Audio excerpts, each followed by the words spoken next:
In the vast expanse of the sky, where power and precision converge, one legendary warrior soars above all others. Picture this: 12 MiG planes, fierce and menacing, their engines roaring, ready to strike.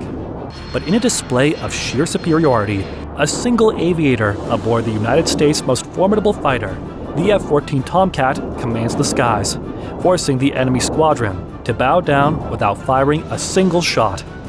The F-14 Tomcat, an iconic aircraft developed by Grumman in response to the demands of the Cold War, represented the pinnacle of American engineering and air combat technology. Designed as a carrier-capable, supersonic twin-engine, variable sweep-wing strike fighter, the Tomcat incorporated valuable lessons learned from air combat experiences during the Vietnam War. Its primary role was to engage ground targets with precision strikes, provide air superiority, and defend the fleet against enemy air attacks. Equipped with a wide range of air-to-ground ordnance configurations and an array of air-to-air missiles, including the AIM-7, AIM-9, and AIM-54 Phoenix, the Tomcat possessed extraordinary engagement capabilities. Its advanced systems enabled it to engage multiple targets over 90 miles away, ensuring unparalleled reach and lethality on the battlefield. The aircraft operated with a two-person view, dividing tasks between the pilot and the radar intercept officer, who handled navigation, target acquisition, electronics countermeasures, and weapon employment. The Tomcat had made a name for itself before Operation Desert Storm. It achieved notable victories during the freedom of navigation exercise off the Libyan coast in 1981, demonstrating its combat effectiveness. However, its true potential would be unleashed during the first major conflict, following the end of the Cold War. In response to Saddam Hussein's invasion of Kuwait and his defiance of United Nations demands, the United States launched a massive air offensive targeting Iraq's communications networks, weapons plants, oil refineries, and critical air defense operations centers. The coalition effort, supported by the latest military technology, showcased the extent of American military might, with stealth bombers, cruise missiles, laser-guided bombs, and infrared night equipment all playing significant roles. On that fateful January day, the USS Saratoga and USS Kennedy aircraft carriers joined forces to strike the critical Air Defense Operations Center at El Debut and Al Mathana. Two squadrons equipped with the brand new F-14 A+ variant model of the Tomcat were part of the task force. These upgraded Tomcats, powered by General Electric F-110 GE400 engines, represented the cutting edge of aerial combat capability. Commander Bob Sundance Davis, leading the first group, commanded 4 F-14As from Strike Fighter Squadron 32.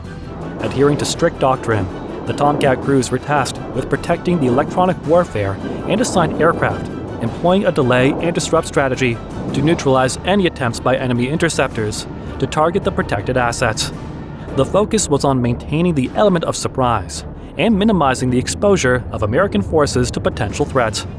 As the formation crossed into Iraqi airspace, the E-2 Hawkeye Airborne Command and Control Aircraft Controller reported the presence of 12 unidentified bogies near the Saad Air Base target.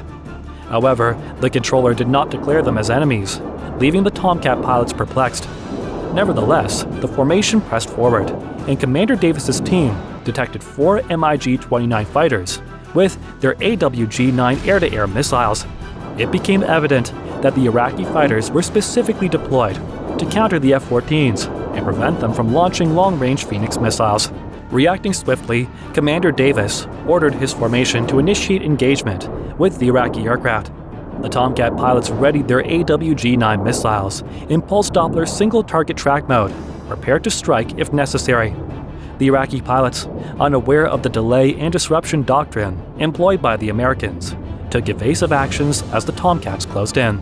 The engagement intensified as the Iraqi aircraft split into different directions, with some heading southwest and others turning north and northeast.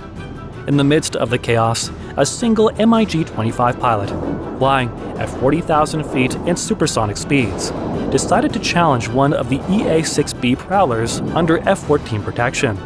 However, the Prowler's powerful jamming capabilities rendered the Iraqi pilot's pursuit futile, forcing him to abandon the engagement and join the other aircraft heading northward. Commander Davis determined to confirm the retreat, divided his division and dispatched 2 Tomcats to pursue the rogue MiGs that had headed southwest. Lieutenant Commander David Hay, Joe Parsons, a radar intercept officer on an F-14A piloted by Lieutenant Commander Drew Bruegel, led one of the pursuit teams. Their mission was to track and engage the remaining Iraqi fighters, ensuring the safety of their own forces. The intense aerial ballet unfolded as Parsons and his team closely monitored the situation, ready to respond to any threats that emerged. Throughout Operation Desert Storm, the Tomcat and its dedicated crews from Strike Fighter Squadron 32 logged over 1,400 combat flight hours on more than 400 missions. And while the contributions were invaluable in ensuring the success of the coalition's objectives, they also, on the other hand, proved the F-14 Tomcat's worth. But the F-14 Tomcat's role in this operation was just one chapter in its illustrious history.